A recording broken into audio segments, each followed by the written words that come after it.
Remue ménage. Remue ménage.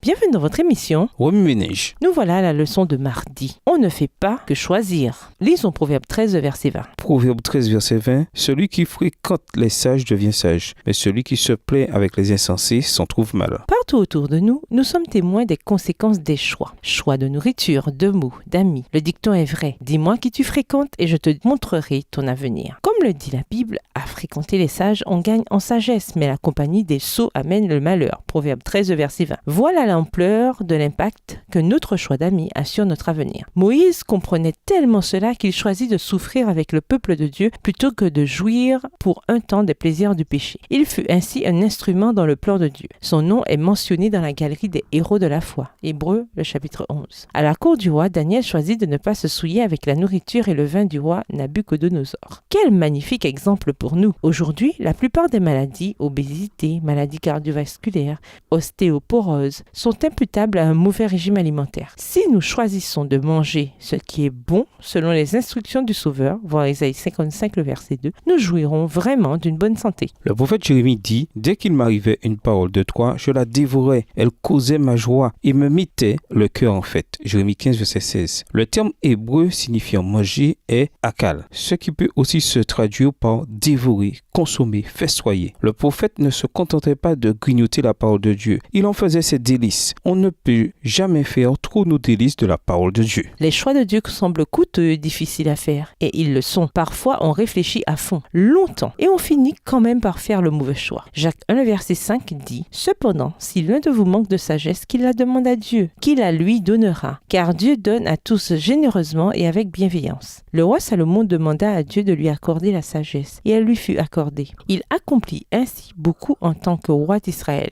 Hélas, il choisit un jour de donner libre cours à sa luxure pour finalement découvrir que tout n'est que fumée. Ecclésiaste 2, les versets 1 à 11. Lorsque Dieu nous accorde la sagesse, nous devons être cohérents avec les enseignements clairs de sa parole et poursuivre un modèle propre à faire de bons choix. L'inverse est également vrai. Si nous avons fait un mauvais choix après l'autre, nous pouvons prendre la décision de changer et ainsi donner un but à notre vie. Remue ménage, que faites-vous lorsque vous vous rendez compte que vous avez fait un mauvais choix? Comment pouvez-vous faire constamment des bons choix? Au revoir. Et à demain si Dieu veut.